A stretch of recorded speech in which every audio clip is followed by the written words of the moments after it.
Okay, a second problem for our inequalities and equations and equivalent equations. We have, again, two expressions on either side of our equal sign. We see that we have a variable of m. So we want to isolate the m. And again, we could isolate on either side. I'm choosing to isolate on the left side at this point. So we want to get m equals a number. Alright, so I know I have a constant here and a constant on this side. I can combine my constants. How do I do that? Well, I have to take the inverse of one of them and add or subtract it. So let's go ahead and get rid of this 11 here. So I could go ahead and say, what's the inverse of a negative 11? A positive 11. I take the 11, put it on this side as well, because what I do to one side, I must do to the other side. At this point, it cancels out my 11 here. I will bring down the 5m, my equal sign as well. And now here's 9 plus 11 gives me a 20, positive, and then 3m is also brought down. Okay, now at this point, I have still two variables. So I think I'm going to change, because I have a larger variable here, I'm going to decide to isolate on this side here. So I'll get rid of this 3m here.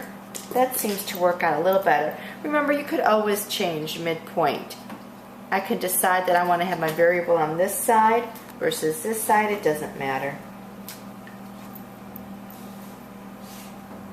Alright, so let's get rid of this 3m. It's a positive because there's no symbol in front of it, so I know that the inverse is a negative 3m.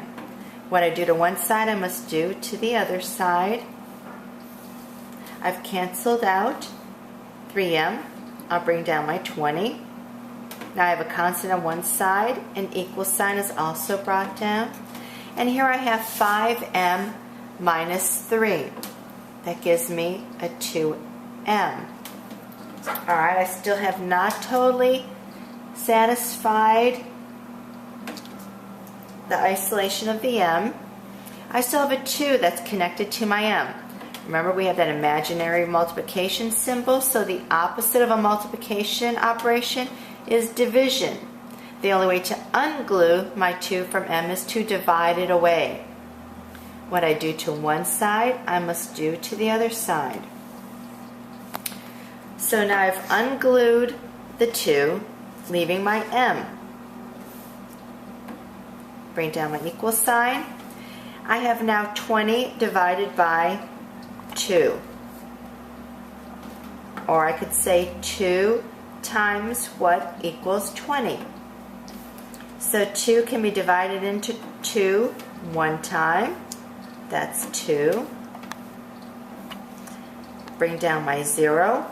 2 can be divided into 0 times. That gives me 10.